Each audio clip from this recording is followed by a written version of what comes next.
الفسحة طرب طرب صوته كله طرب طرب.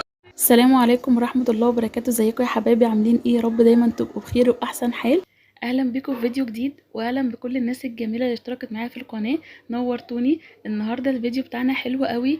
طبعا ريحه المدارس كده في كل مكان، يعني بدا العد تنازلي لدخول المدارس، فناس كتير طلبت مني ان انا اعمل تنظيفات لدخول المدارس، لان الناس كلها بتبقى مشغوله بقى في المدارس والدروس وكده، فبنبقى عايزين نخش المدارس واحنا شقتنا نظيفه، الدنيا كده متنظمه مهندمه الى حد ما، علشان طبعا مش بيكون في وقت خالص في ايام الدراسه.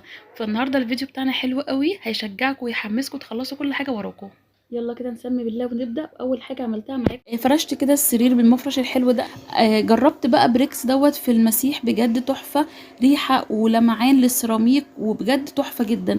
بيستخدموا بقى في تلميع السيراميك في المسيح، في كمان البوتاجازات، عزكم الله، تنظيف الحمام وكده. بجد تحفه جدا. النوع ده كان بالصنوبر، ريحته جميله كده وبتفضل شويه في المكان، بتدي احساس كده بالنظافه والانتعاش. واهم من ده كله ان هو منتج مصري عشان نبعد عن المقاطعه وكده. انا فرشت ملايه السرير الاول، وبعدين قلت امسح الارض عشان اطلع من الاوضه بقى مبقاش رايحه جايه واعمل كده علامات في الارض. وطلعت منها وسبتها بقى تنشف براحتها، وبعدين هفرشها بالسجاد وكده. دخلت بقى اوضه الاطفال كمان، كنت فرشت كده ملايه السرير الاولاني اهو، وهفرش كده الملايه التانية برضو. الملايه دي جديده، اول مره افرشها، طلعها ملايه جديده. بحس ان انا جددت كده وعملت تغيير في المكان، وادتني كده احساس حلو قوي وبهجه. عملت نفس النظام برضو، فرشت ملايات السراير، وكمان قبلها كنت ملمعه ظهر السرير كده والشباك والدولاب والكومودينو وكل حاجه ملمعاها في الاوضه. وبعدين بمسح بقى الارض واسيبها تنشف براحتها. يعني انا بفرش الاول الملايه، بعد كده امسح الارض عشان اطلع من الاوضه مبقاش رايحه جايه وانا بفرش وكده. طبعا كنت مسحت الاوض كلها وسبتها بقى تنشف.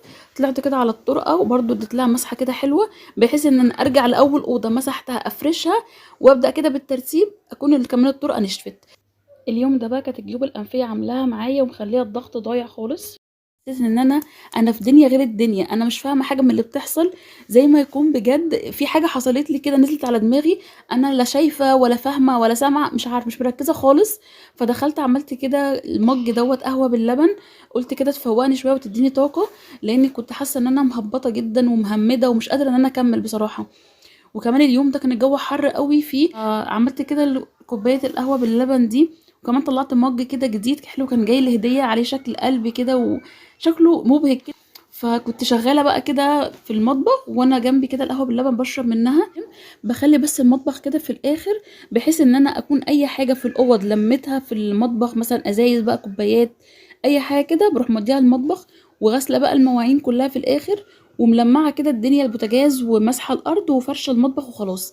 بس حسيت ان انا محتاجه اغسل الرخامه كده غسله نظيفه، ان كان بقالي كام يوم كده ما غسلتهاش، والحيطه كمان اللي وراها. فشلت الحاجه على الرخامه كده على السريع وغسلت الحيطه اللي وراها والرخامه كلها. بصوا الكونار اللي في الرخامه من بره ده، اي عروسه بتجهز لسه مطبخها او حد بيجدد وكده، لازم تعملوا الكونار اللي بره دوت الحرف ده، بحيث ان انتوا تغسلوا الرخامه براحتكم وتدلقوا ميه براحتكم، الميه ما تنقطش على المطبخ نفسه ولا تنزل في الارض وكده. فبجد دي حركه حلوه جدا، لو حد عايز يعمل مطبخ لازم يعملها، او هيجدد رخامه يعني. هخلص بقى تلميع الرخامه كده واشيل الصابون ده كله، رص الحاجه كلها مكانها تاني. مش هطول عليكم اكتر من كده. ما تنسوش بس اللايك واشتراك في القناه وتعليق حلو زيكم. مع الف سلامه يا حبايب قلبي، في حفظ الله، وربنا ينصر اخواتنا في غزه كده، ما تنسوهمش في دعائكم.